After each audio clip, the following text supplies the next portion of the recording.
So hey guys, welcome back to our channel. So in this video, we'll just talk about what are all the 5 phases of hacking. So before moving into the 5 stages of hacking, there is a common misconception like ethical hackers are not as much skilled than the hackers. So some of my friends also do say this kind of misconception.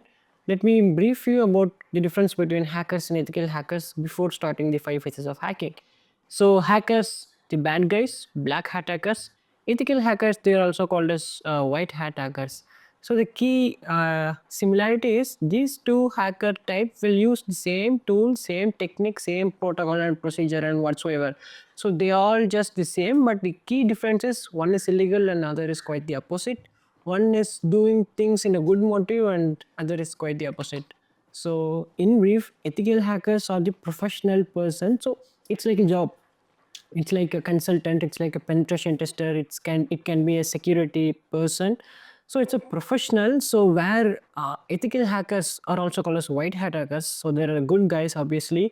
So they literally hack any company if they have enough permission or contract to do some kind of testing. So they just hack into the company, and at the end of the assessment time, they just create a professional report, contact with their clients. They just help their company developers to fix these kind of issues. Like the hackers will say, hey, this is a loophole in it, I can use this vulnerability to exploit and gain access into your company. So this is how ethical hackers do things in a way more professional way, in a legal manner. So before conducting this test, company will share you non-disclosure agreement, and there are many endorsement, many policies are there. So after getting rules of engagement, scope, there are a lot of things. We'll cover that in another video. So basically, these guys do in a professional manner. End of the day, their motive is to help the company to fix all of this vulnerability. So to fix, we just need to identify, right? So ethical hackers do hacking to help company to boost their security posture. So in this, there are 3 types. So first one is person. You all know Kevin and Charlie. So these two are good security researchers and good ethical hackers, stuff like that. Second one is firms. So firms are like a company kind of thing, but they provide this ethical hacking in the form of service, which is called as penetration testing. So if you opt for a pen test or a penetration testing for your company, here your details and infrastructure and every details will be kept safe, and it will be shared between you and your pen test company, right? Whereas the third one is bug bounty platform, right? It's open, it's worldwide. So let's say there are some big websites, right? Big domains, Google, Facebook, Meta, SpaceX. So companies like this, they just won't recruit firms to do pen tests. They will just post their website on a bug bounty platform. They will challenge the entire world. Like, if we found a vulnerability on our website, we will be paying you some kind of cool bounty. So that's the ideology of bug bounty. So firm is one-to-one between client and the firm, whereas bug bounty program is one versus globe. So they will openly give you a challenge like a bug bounty program. So websites are there. Like these are the top 2 websites. One is HackerOut and Bugcrowd. You can check these 2 websites to see whether you are lucky enough to skilled enough to find some bugs or not. Second type is hackers. So these are the bad guys. They are identified as a black hat hackers. So actually the main point is they are doing the same as ethical hackers but illegally. Means their motives will be a different thing. They don't report the company like, hey, I found a vulnerability, please fix like that with this remediation steps. They just take advantage of that vulnerability. They can just post it in a darknet forum. They can exfiltrate your data and sell to someone. They can just threaten you. They can just disrupt your network. They can do all notorious and bad things. So these guys, they don't have any kind of identity. Means they just don't show their faces. Ethical hackers, you can easily find them on LinkedIn. They are having good profiles and good connections. Good people, right? Here hackers, they just don't show themselves because they are doing obviously illegal stuff.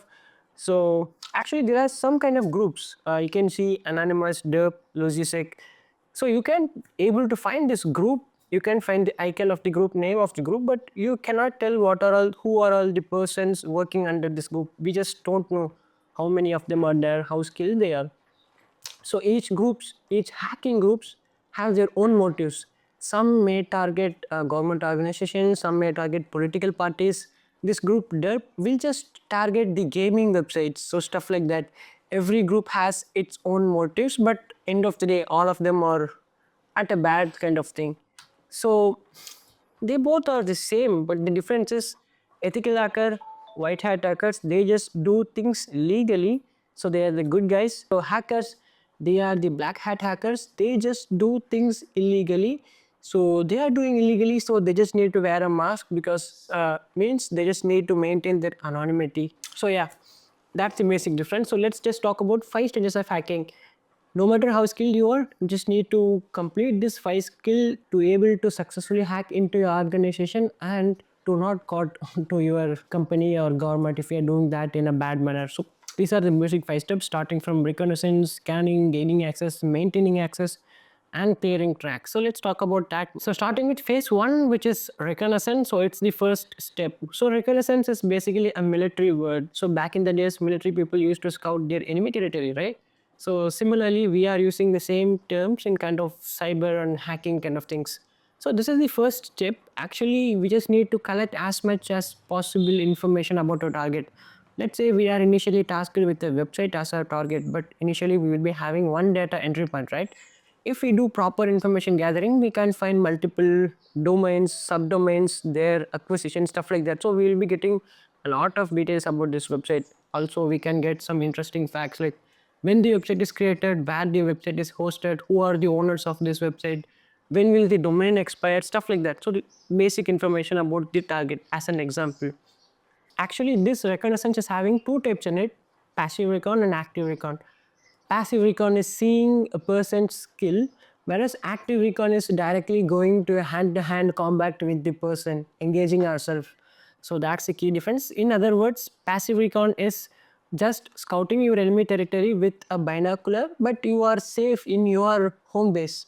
Whereas active recon is you are going to your enemy territory to see what are all the systems there, how many peoples are there, what's their military current status looks like. So you just need to actively travel into your enemy territory.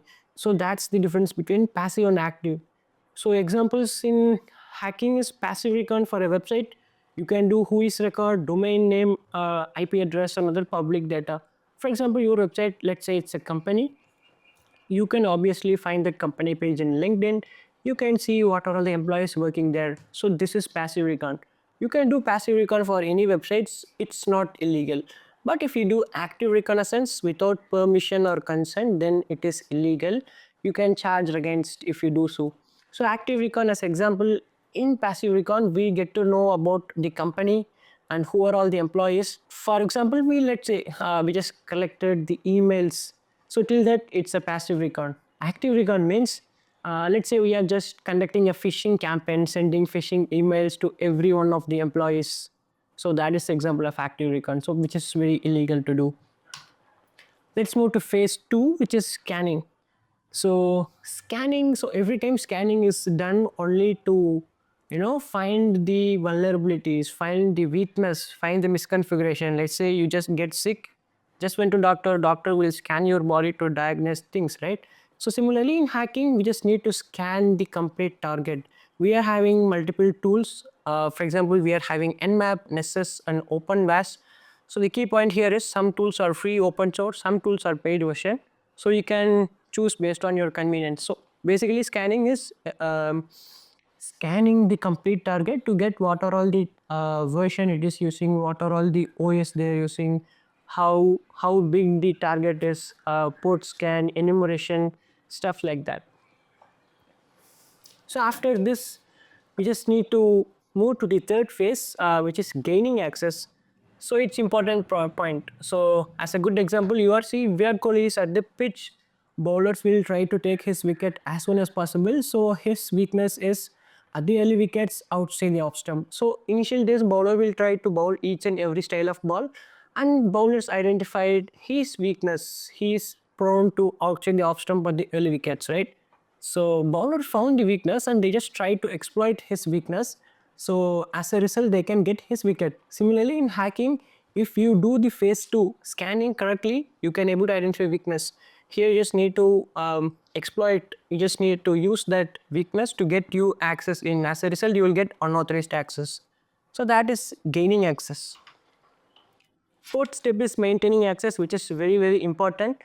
Sometimes you can get access to, but if you get caught, their blue team persons will just block your IP address. They just put your IP address at block list. They just remove the access.